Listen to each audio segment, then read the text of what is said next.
Criatividade interna. O universo é criativo.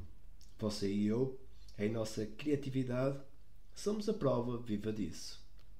No determinismo, a, a máquina mundo permite-nos evoluir apenas à sua imagem, como máquinas mentais. Mas não há realmente nenhuma máquina mundo. No desejo de harmonia, previsão e controle do nosso ambiente, criamos a ideia da máquina mundo e projetamos na natureza essa imagem determinista. Um universo estatisticamente harmonioso, temente à lei, contudo, seria um universo morto. O universo não está morto porque nós não estamos mortos. Temos, de fato, contudo, tendência para uma estase semelhante à morte. E essa tendência é o ego. Conta-se que Zaratustra, o místico persa, riu quando nasceu, tal como muitos mitos. Esse tem uma significação. Significa que a consciência, logo que se torna manifesta, enfrenta um dilema risível em sua incapacidade de escapar do condicionamento. Só um bebê pode rir do condicionamento. Quando o bebê chegar à idade adulta, ele estará condicionado como todo mundo mais, pela sociedade e pela cultura, pela civilização. Vendo um filme de Woody Allen, podemos muito bem concluir que a neurose é o preço que pagamos pela civilização, pelo condicionamento societário. E a mensagem de Woody Allen é certíssima. São grandes as probabilidades de que a criança crescida seja neuroticamente incapaz de rir de sua existência condicionada. Mesmo assim, de vez em quando, nossa natureza criativa irrompe por meio do condicionamento. Alguns entre nós têm insights criativos. Outros irradiam a vida na pista de dança. Outros ainda encontram o êxtase criativo em contextos totalmente inesperados. Esses contextos são lembretes. Quando a criatividade explode através do ego, obtemos a oportunidade de lembrarmos-nos de que há alguma coisa além do self condicionado. Podemos então nos perguntar o que fazer para descobrir o que está além. De que modo podemos descobrir uma conexão direta com a fonte do significado que confirma a vida? Não raro, ficamos inteiramente fascinados connosco mesmos e com as manipulações a que nos entregamos. Frequentemente, esse fascínio intensifica-se na adolescência. Ficamos extasiados com nossas qualidades criativas e as usamos para manipular o mundo. Esse fascínio por nós mesmos continua por muito tempo para alguns de nós. No caso de algumas pessoas, jamais termina. Esse fascínio, além disso, é frequentemente produtivo e foi responsável por numerosas maravilhas de nossa civilização. Coisa alguma, no entanto, é permanente neste mundo. Embora eu possa ter estado ontem no maior pique, hoje uma mordida do demónio tricéfalo das aflições universais pode ter-me enchido de aborrecimento. As três cabeças do demónio são tédio, dúvida, conflito e dor. O que fazemos quando o sofrimento se apossa de nós no curso da vida diária? Se continuamos fascinados por nós mesmos, cultivamos fugas. Em uma fuga, às vezes obsessiva, do tédio, buscamos a novidade. Uma nova companhia ou um novo videogame, como um escudo contra aquele demónio particular. Para evitar a dor do desconforto, vamos atrás do prazer. Alimento, sexo, drogas, tudo isso. E nos ancoramos em sistemas fechados de crença como um seguro para prevenir a dúvida. Coitados de nós. Todos esses esforços representam apenas mais condicionamento. Tentar solucionar os problemas do vazio interior e da dúvida com plenitude externa ou rigidez interna é um método clássico materialista. Se pudermos mudar o mundo e os outros como parte deste mundo, não teremos de mudar a nós mesmos. Ainda assim, uma vez que a realidade não é estática, nós mudamos. Tornamo-nos cínicos ou escorregamos para uma desesperança embotadora da mente. Flutuamos entre picos e fossas, vales e montanhas, e a vida se torna uma viagem numa montanha russa, um melodrama barato, uma novela de televisão. Até mesmo nossa maravilhosa civilização da qual justificavelmente nos orgulhamos, ameaça-nos para valer. A criatividade de nossos concidadãos, que nos fornecem os brinquedos de entretenimento para evitar a aflição, entrega também brinquedos destrutivos que prometem e produzem inquestionável sofrimento. Tudo isso nos leva a perguntar se é possível ser sabiamente criativo. Poderemos usar a criatividade para obter sabedoria? Poderemos expressar criatividade de maneiras construtivas? Há uma história sobre Gautama Buda em Bihar, na Índia, onde o Buda morava. Vivia um homem muito violento. Esse homem, de nome Angulimala, havia jurado matar 1000 pessoas. Como recordação e contagem das vítimas, ele cortava o dedo indicador de cada uma delas e fazia um colar para usar no pescoço. Daí o seu nome, Angulimala, que traduzido literalmente significa guirlanda de dedos. Bem, após ter liquidado 990 pessoas, ele entrou em uma má fase, bem conhecida nos círculos esportivos. O problema de fazer aquela jogada no beisebol que quebra recordes ou ganhar a semifinal em um torneio de ténis. Ninguém se aproximava dele o suficiente para que pudesse transformá-lo em sua 1000ª vítima. Mas o Buda veio. Ignorando todos os avisos e súplicas, Buda aproximou-se de Angulimala. Até o próprio carniceiro ficou surpreso ao vê-lo chegar voluntariamente. Que tipo de homem era aquele? Bem, eu lhe concedo um desejo. Por causa de sua bravura, disse magnânimo Angulimala. Buda lhe pediu que cortasse o galho de uma árvore próxima. Uau! E a coisa foi feita. Por que desperdiçou o seu desejo? O senhor me concederá um segundo pedido. Um pedido de um moribundo? Perguntou humildemente o Buda. Tudo bem, o que é? Você devolveria aquele galho caído à árvore? Perguntou o Buda com perfeita serenidade. Eu não posso fazer isso, retrucou o espantado Angulimala. De que modo pode você destruir alguma coisa sem saber como criar, como restaurar, como religar? Perguntou o Buda. Conta-se que esse encontro comoveu de tal modo a Angulimala que ele obteve a iluminação. A pergunta feita pelo Buda há 2500 anos permanece relevante hoje. Suponhamos que façamos a mesma pergunta a cientistas que usam sua criatividade para inventar armas de destruição em massa. Como é que você acha que eles responderiam? A criatividade desorientada é uma arma de 2 gumes. Pode ser usada para realçar o ego às expensas da civilização. Temos de aplicar criatividade com sabedoria, o que leva a uma transformação do ser, de modo a podermos amar incondicionalmente ou agir altruisticamente. Mas como adquirir sabedoria? Nenhuma especificação concreta pode descrever o que traz sabedoria ou o que, exatamente, nos torna sábios. Uma história zen explora esse ponto da seguinte maneira. O monge pede a um mestre que lhe explique a realidade que está além da realidade. O mestre apanha uma maçã podre, entrega ao monge e o monge obtém a iluminação. O significado é o seguinte. Uma maçã celestial de sabedoria é perfeição.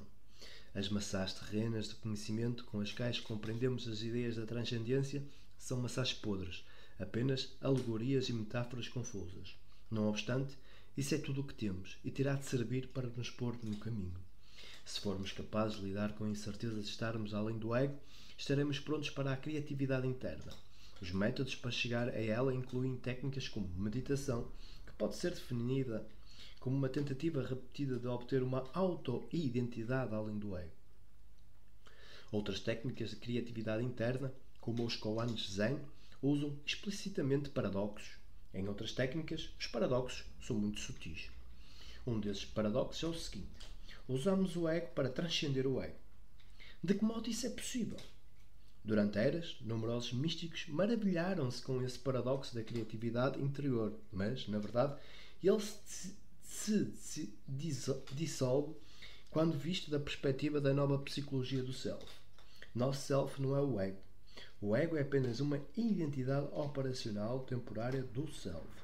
Ao tentar inclinar mais fortemente o nosso ser para a modalidade quântica, reconhecemos que não podemos forçar saltos quânticos usando qualquer manobra condicionada. Por isso, atacamos sistematicamente o condicionamento. Não podemos ganhar mais acesso à modalidade quântica enquanto constantemente alimentamos o demónio da aflição, que é o agente do ego. Em vista disso, renunciamos à parte de nossa busca de prazer, nosso apego à excitação, nossas tentativas frenéticas para evitar o tédio, a dúvida e a dor. Abandonamos sistemas de crenças limitadores, escapistas como o materialismo. O que é que acontece? Estamos prontos para descobrir?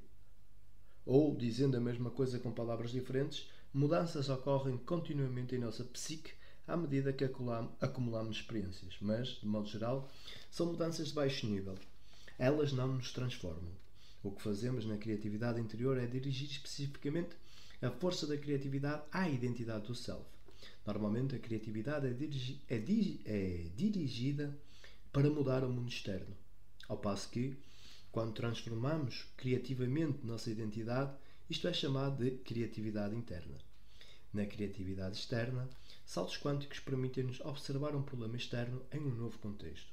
Na criatividade interna, o salto quântico permite-nos romper com padrões consolidados de comportamento, que juntos constituem o que é conhecido como carácter e que evoluiu através do crescimento até à vida adulta.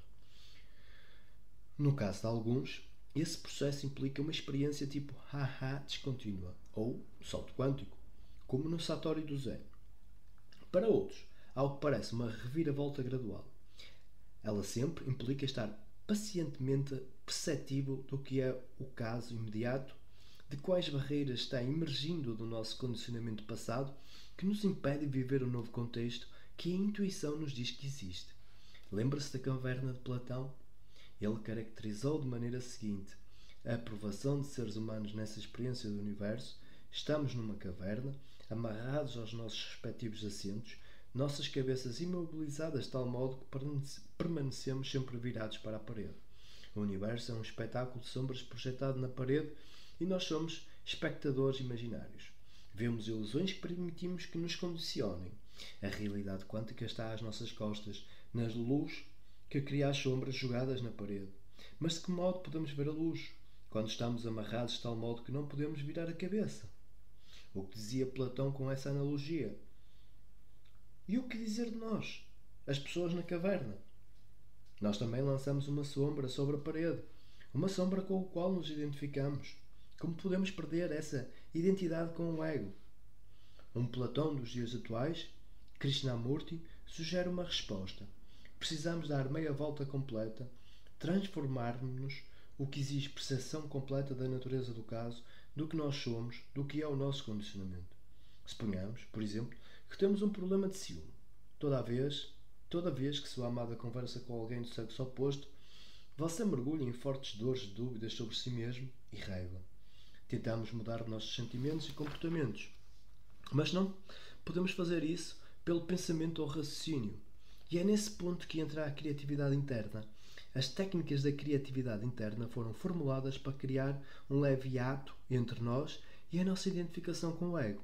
Nesse ato, temos a capacidade de exercer nosso livre-arbítrio, o direito perfeito de nossa modalidade quântica. O que, então, devemos fazer para efetivar a transformação? No que interessa à criatividade externa, desenvolvemos um talento, alguma perícia, ou ambos, mas, ainda assim, a criatividade não é nada dessas coisas.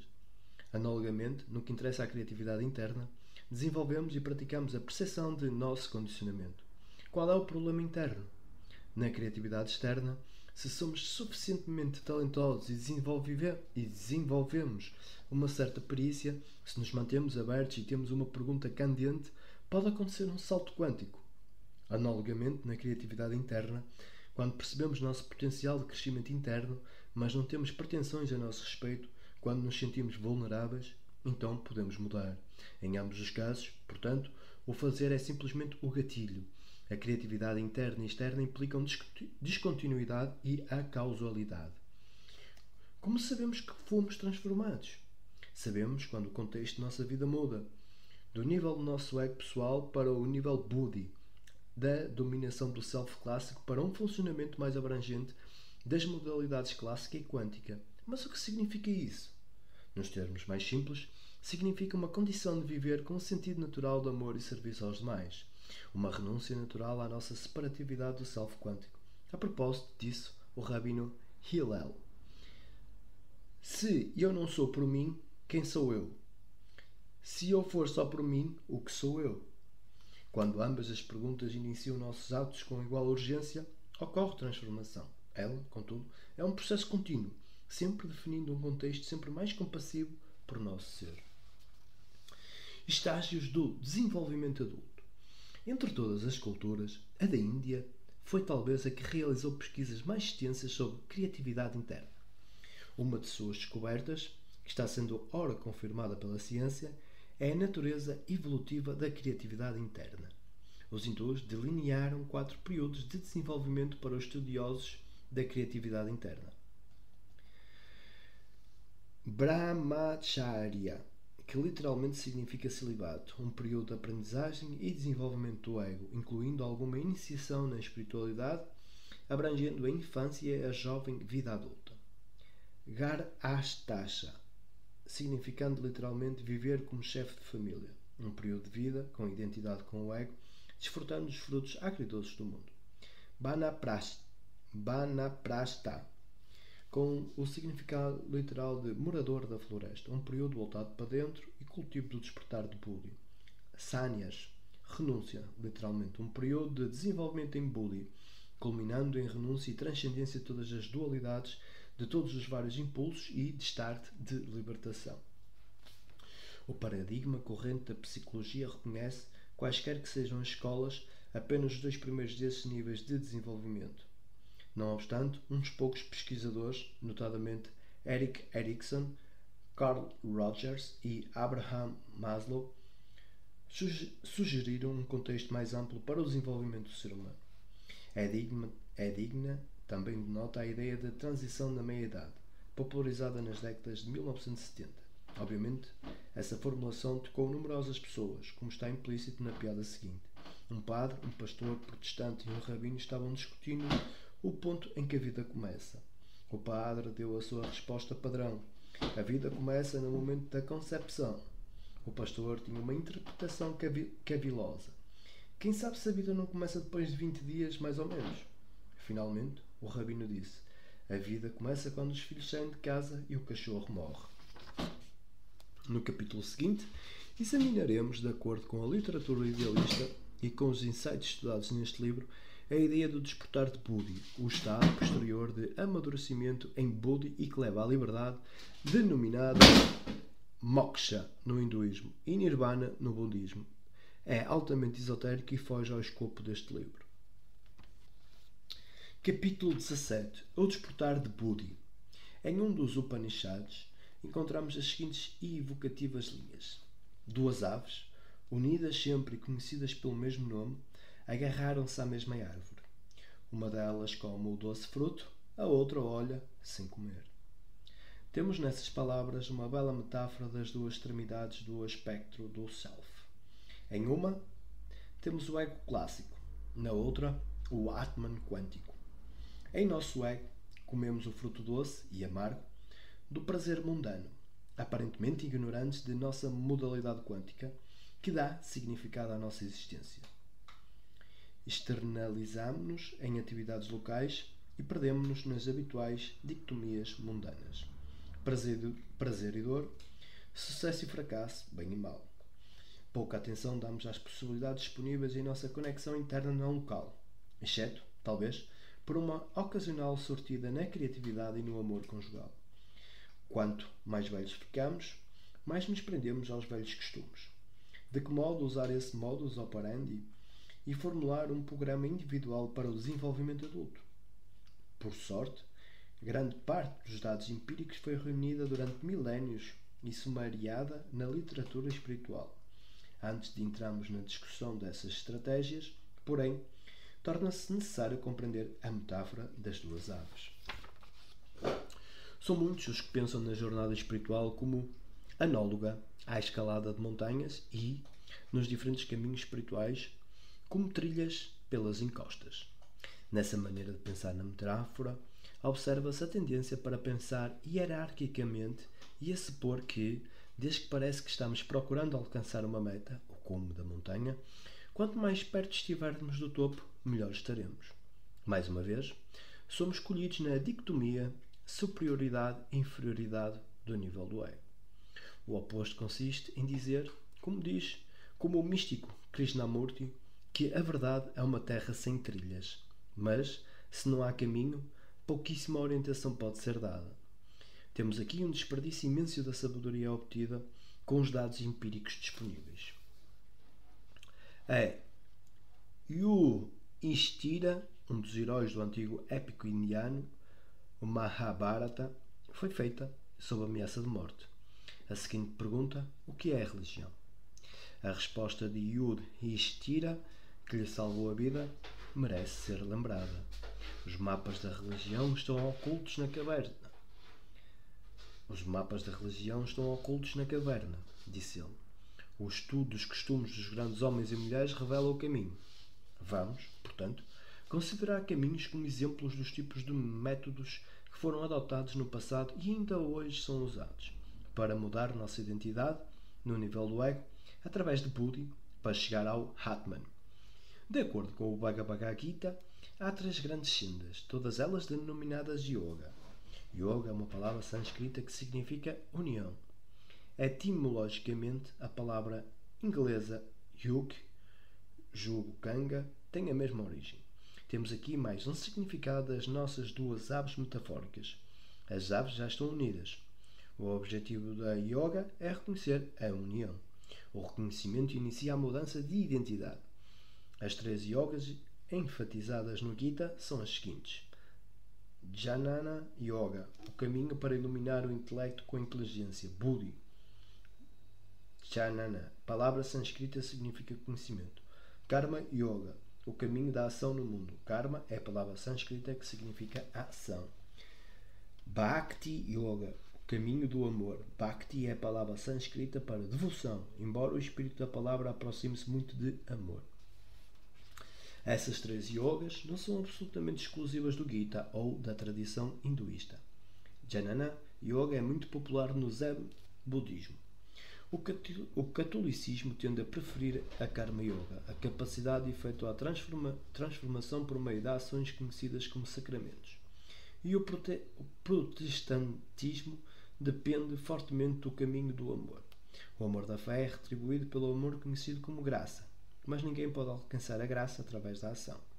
Jnana Yoga significa despertar a inteligência de Buddhi usando o intelecto, mas o truque consiste em desencadear uma mudança nos contextos habituais em que trabalha o intelecto.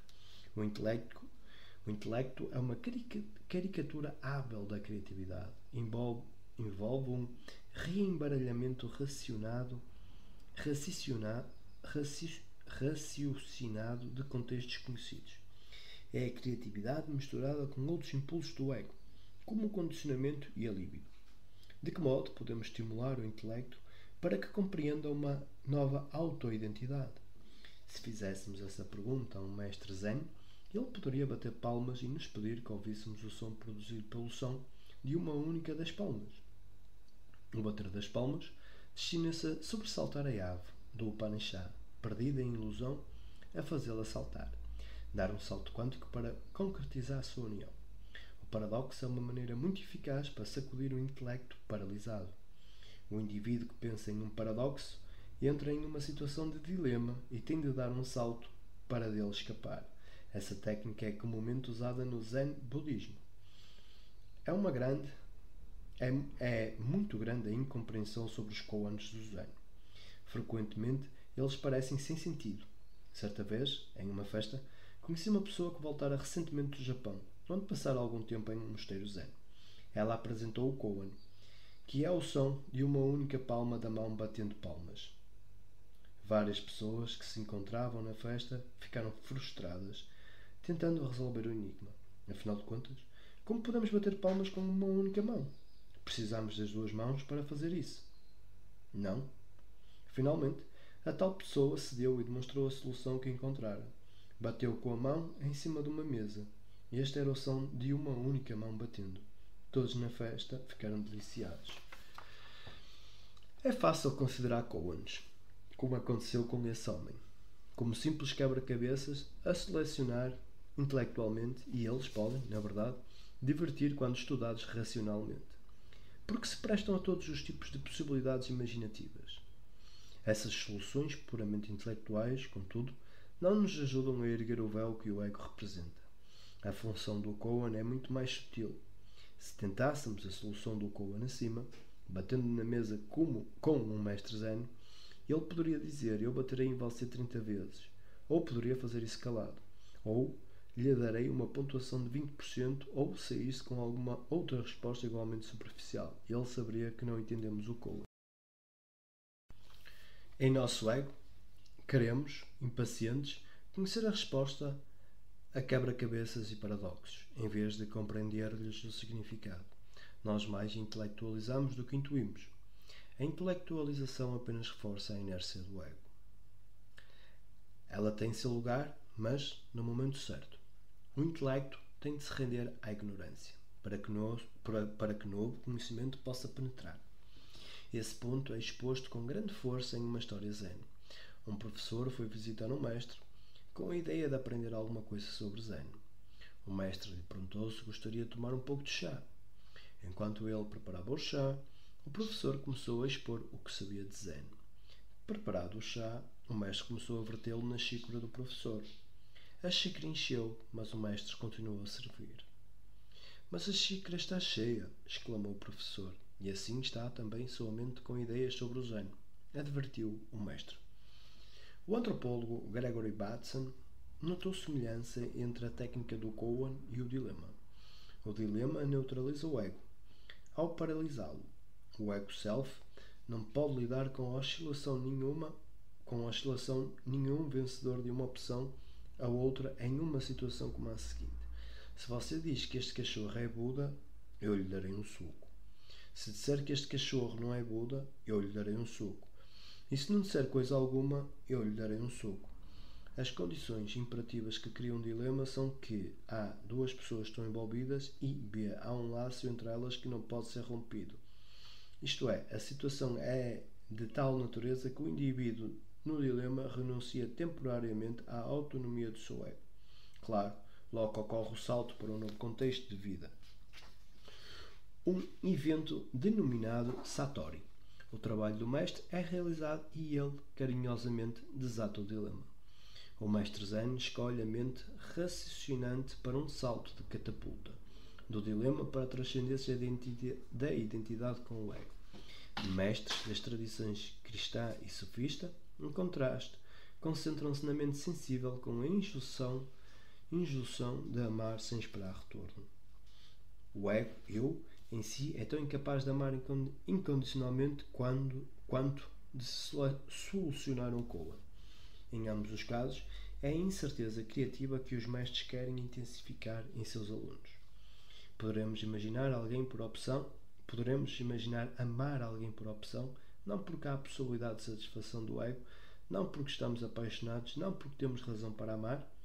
Este é o amor a partir do nível de Buddhi. Não podemos criá-lo por um esforço de vontade. Podemos apenas nos entregar a ele em uma abertura criativa. Há uma fábula chinesa sobre a semelhança e a diferença entre o céu e o inferno. Ambos são banquetes com grandes mesas redondas cobertas de alimentos deliciosos. Em ambas, os pauzinhos de comer têm cerca de 1,5 metro de comprimento. Agora, a diferença. No inferno, os comensais esforçam-se em vão para usar os pauzinhos para comer. No céu, todos simplesmente alimentam a pessoa sentada no lado oposto da mesa. Se eu alimento outra pessoa, serei alimentado? Render-se a essa incerteza no nível do ego implica o despertar da confiança. Da mesma maneira que o amor incondicional exige confiança do amante, ela convida à confiança do recebedor. Chuang Tzu, o grande mestre taoísta chinês, tinha o hábito de contar a seus alunos a seguinte parábola. Suponhamos que um homem viaja num bote e, de repente, veja outro bote vindo em sua direção. Reagindo irritado e raivoso, ele grita e gesticula furioso para o timoneiro do outro bote, para que mude de curso. Mas, aproximando-se mais o outro bote, ele vê que não há ninguém nele. A raiva se dissipa e, nesse momento, ele mesmo se afasta do bote vazio. O que acontecerá, perguntava Chuang Tzu, se nos aproximarmos dos outros a partir do vazio do coração, sem ideias preconcebidas? Nesse vazio sem predisposições, o conjunto de probabilidades de escolha é ampliada para a dimensão criativa. A onda quântica de nossa mente expande-se e está pronta para aceitar novas respostas.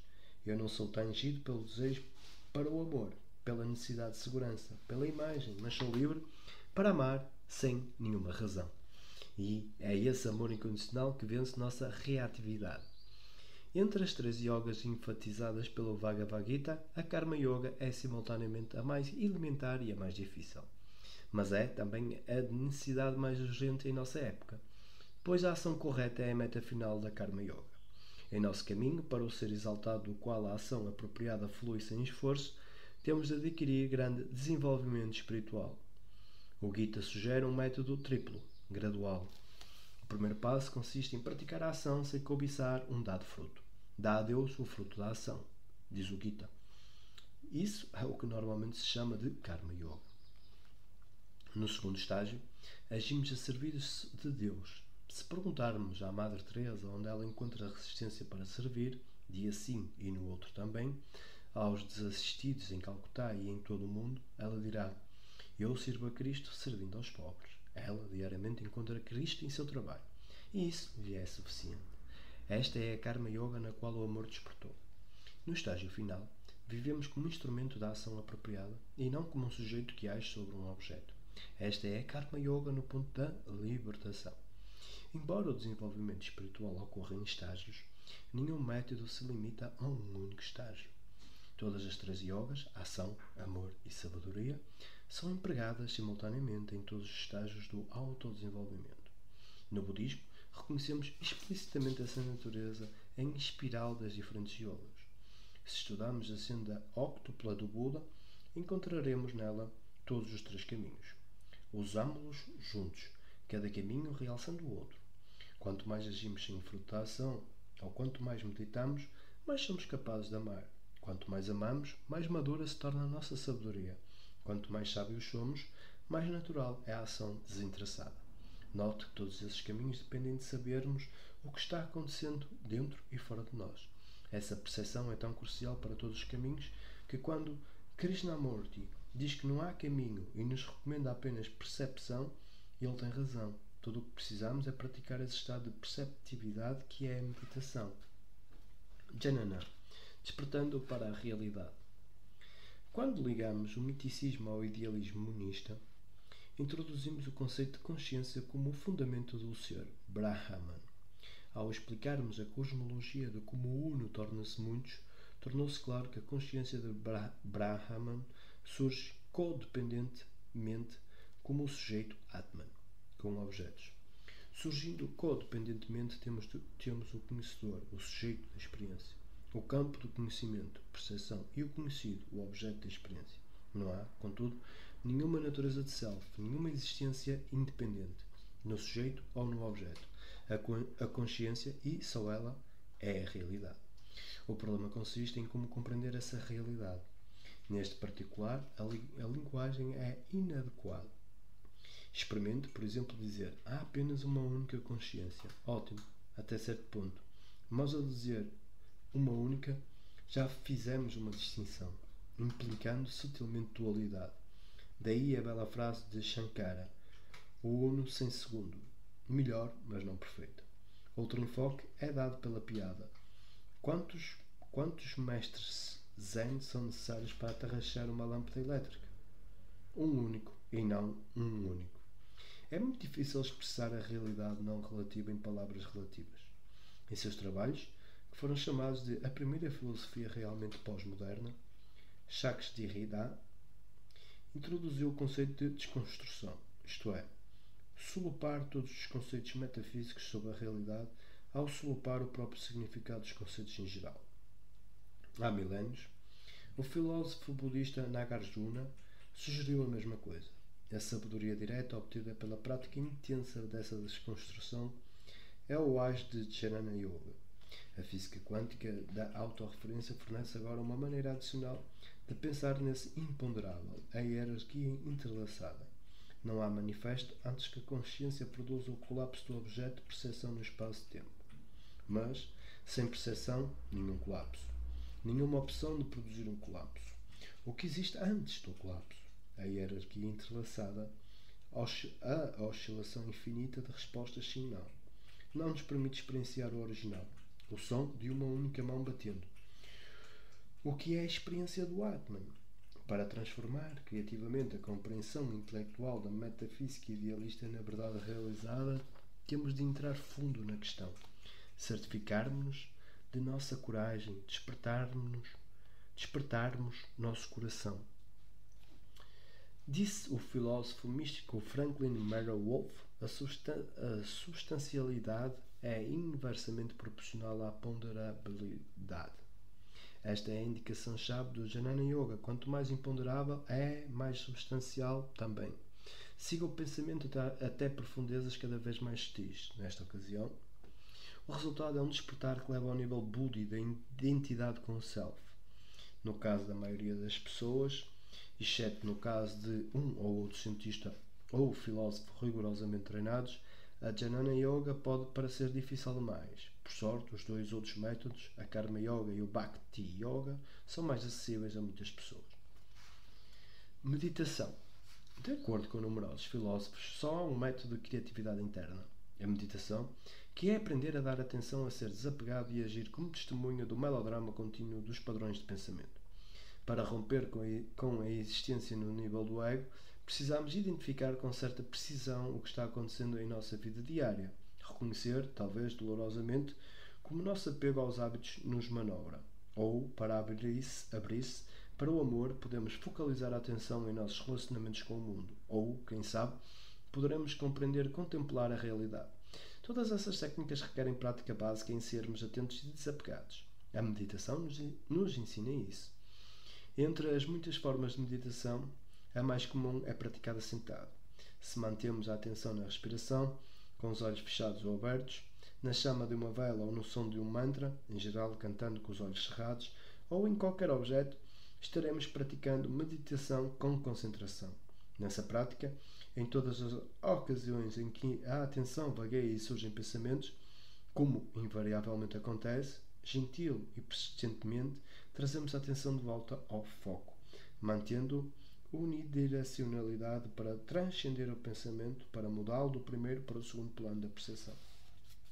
Em outra forma, denominada meditação de percepção, o próprio pensamento, na verdade, todo o campo da percepção, torna-se o objeto. O princípio em jogo aqui é que permitimos que a atenção observe livremente o fluxo de pensamentos, sem fixar-se em qualquer pensamento particular. E ele permanecerá em estado de repouso, no tocante ao desfile dos pensamentos. Essa forma de meditação pode nos permitir uma visão desapegada, objetiva, de nossos padrões de pensamento que, eventualmente, nos permitirá transcendê-los. A diferença entre concentração e meditação de percepção pode ser compreendida invocando para o pensamento o princípio da incerteza. Quando pensamos em nossa maneira de pensar, o pensamento individual, a posição, ou o fluxo do pensamento, o momento, torna-se vago ou incerto. À medida que a incerteza sobre o pensamento individual torna-se progressivamente cada vez menor, a incerteza no fluxo do pensamento tende a tornar-se infinita. Desaparecida a associação, tornamo-nos centralizados com o aqui e agora. Na meditação com percepção, a incerteza na associação é que se torna progressivamente cada vez menor, levando-nos a perder o aspecto ou conteúdo do pensamento, uma vez que o apego resulta do conteúdo do pensamento. Se o conteúdo desaparece, o mesmo acontece com o apego. Tornamo-nos observadores desligados ou testemunhas de nossos padrões de pensamento. Pesquisa da meditação. Podem realmente as técnicas de meditação, absurdamente simples em conceito, embora muito difíceis na prática, resultar em estados alterados de consciência? Fisiologistas cerebrais, baseando-se na premissa de que talvez haja um estado fisiológico excepcional correspondente ao estado meditativo da consciência, tentaram responder esta pergunta medindo os vários indicadores fisiológicos, taxa de batimentos cardíacos, resistência galvânica da pele, padrões de ondas cerebrais e assim por diante, enquanto o sujeito medita. Embora essa premissa jamais tenha sido confirmada, meditadores experientes demonstram características fisiológicas tão significantemente distintas que a meditação tem sido reconhecida por muitos pesquisadores como o quarto grande estado da consciência. Os outros três são o estado de vigília, o sono profundo e os movimentos rápidos dos olhos ou sonhos associados ao sono. A principal prova da meditação como estado consciente distinto vem de estudos de ondas cerebrais com o eletroencefalógrafo. O padrão de ondas cerebrais da consciência de vigília é denominado pelas ondas beta, de baixa amplitude e alta frequência, mais de 13,5 GHz. Na medição, essas ondas são substituídas pelas ondas alfa, de alta amplitude e baixa frequência, de 7,5 a 13,5 Hz. Este domínio da onda alfa, que implica uma receptividade relaxada, passiva, constitui uma das características importantes da consciência meditativa. Embora o mero domínio das ondas alfa por si mesmas não possa ser considerado como uma indicação de um estado meditativo, podemos gerar um padrão de ondas cerebrais predominadamente alfa simplesmente fechando os olhos. Mas foi descoberta outra notável característica do padrão meditativo de onda cerebral.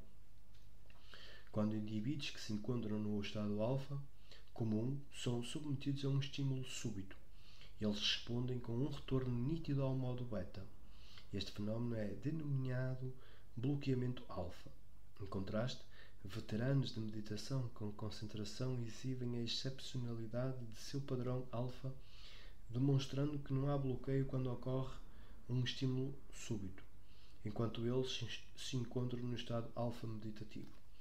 Indivíduos que praticam a meditação por percepção acusam, de fato, o bloqueio alfa e a excepcionalidade de seu tipo de estado alfa meditativo se revela de maneira diferente. O indivíduo em estado de percepção comum em vigília, quando exposto a um estímulo repetido, como o tic-tac de um relógio, ajusta-se ao estímulo em um tempo muito curto, na medida em que o seu padrão de onda cerebral não muda mais. Isso é chamado de resposta de habituação. Bastam 4 tic-tacs do relógio para habituar um sujeito normal ao som. Veteranos de meditação por percepção, estranhamente, não demonstram sinais de habituação, seja no estado meditativo, seja no vigília. A pesquisa demonstra também a importância da passividade da atenção visual, do chamado olho suave, para gerar o estado alfa meditativo. Essa passividade pode ser conseguida simplesmente inclinando os olhos para cima ou para baixo, como é comum em algumas práticas tibetanas. Alto grau de alfa é obtido também por atenção passiva ao espaço. Reconhece, hoje em geral, que o estado alfa é bom porque geralmente implica relaxamento das tensões do corpo e da mente, de start, libertando-nos para mergulhar fundo na investigação do self. Outro aspecto do estado meditativo é o aparecimento de ondas θ, 3,5 a 7,5 GHz, no padrão de EEG. As ondas θ podem ser muito importantes porque se sabe que estão associadas também à experiência criativa. A presença de ondas θ no padrão cerebral de meditadores lembra-nos que crianças jovens, até aos 5 anos de idade, demonstram dominância θ, que evolui para a dominância alfa do padrão de vigília normal de adolescentes e, por fim, é substituído pelo padrão beta do adulto, uma vez que crianças em processo de desenvolvimento da consciência têm dominância da modalidade quântica, isto é, são destituídas dos processos de percepção secundária. Podemos especular que as ondas θ caracterizam, de alguma maneira, os processos primários da modalidade quântica no cérebro-mente. Se essa especulação é válida, tanto a meditação sentada quanto as experiências criativas, com suas assinaturas θ, podem estar demonstrando uma mudança da consciência para o processo primário do modo quântico. As pesquisas correntes sobre a atenção estão-nos fornecendo indicações de como funciona a meditação com mantras e com concentração. Em experimentos realizados pelo psicólogo Michael Posner e seus colaboradores na Universidade de Oregon, é dada aos sujeitos uma letra indutora única, como um B, seguido após um intervalo variável por um par de letras. Em alguns experimentos, os sujeitos são solicitados a prestar atenção à letra indutora. Em outros, não. Os sujeitos respondem sim ou não, dependendo se os pares de letras consistem de letras idênticas como BB. É medido o tempo de reação necessário para uma resposta. O resultado mais interessante, do meu ponto de vista, ocorre quando os sujeitos são instruídos a prestar atenção à letra indutora em experimentos em que o par subsequente de letras não corresponde à indutora. Há um claro custo de tempo de reação nesses experimentos. A atenção à letra indutora afeta o processamento de um item inesperado. Reciprocamente, se a atenção consciente não é prestada à letra indutora nesses experimentos, o tempo de reação não é afetado. O resultado da atenção, portanto, é o de interferir em nossa capacidade de perceber objetos que são diferentes do objeto da nossa atenção. O estado quântico do cérebro desenvolve-se no tempo como um conjunto de probabilidades que inclui novos estímulos, ao passo que a atenção focalizada em um estímulo existente predispõe a probabilidade da resposta em favor desse estímulo, ao mesmo tempo que se torna baixa a probabilidade de ocasionar colapso da nossa percepção. A atenção ao mantra, por conseguinte, desvia a nossa atenção de pensamentos ociosos. Literalmente, nossa consciência não pode focalizar duas coisas ao mesmo tempo. O mundo externo que existe em nós como um mapa interno começa a ceder à medida que nos tornamos mais competentes na atenção ao mantra. Finalmente, chegamos ao estado em que a propriamente pensante parece habituar-se, isto é, embora os eventos no campo da percepção secundária estejam presentes, eles são pouco e muito separados. Essa situação ocorre quando os processos primários podem revelar-se em sua cuidade. Na meditação por percepção, a estratégia usada é também comensurável com a nossa estrutura cerebral. Afinal de contas, são inevitáveis os pensamentos e sentimentos de nossa percepção secundária. Somos incapazes de combatê-los durante qualquer período prolongado de tempo, simplesmente por causa da estrutura do nosso cérebro. Na meditação por percepção, reconhecemos esse fato, embora uma distinção seja estabelecida entre o conteúdo da consciência e o sujeito. A própria consciência. Na literatura mística, a metáfora da água turva é usada para transmitir a ideia. A semente do mistério está na água turva. De que modo posso perceber esse mistério? A água torna-se parada com a imobilidade. Como é que posso tornar-me imóvel? Fluindo com a corrente. Se fluímos com a corrente, o denominado conteúdo turbo da consciência, nossos padrões de pensamento, são mandados para o leito da corrente, ao fundo da percepção que presenciamos. Usando essa estratégia, podemos nos tornar testemunhas durante períodos cada vez mais longos de tempo, porque não estamos mais interferindo nas experiências de percepção secundária através da introspecção. Este fato nos permite experimentar a cuidade, ou o estado do self, da consciência espectador.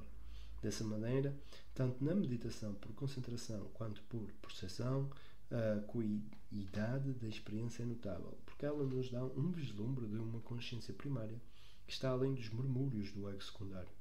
Há uma consciência além do pensamento e em acréscimo ao pensamento além do ego. A vivência dessa consciência primária interna pode ser aumentada com a prática.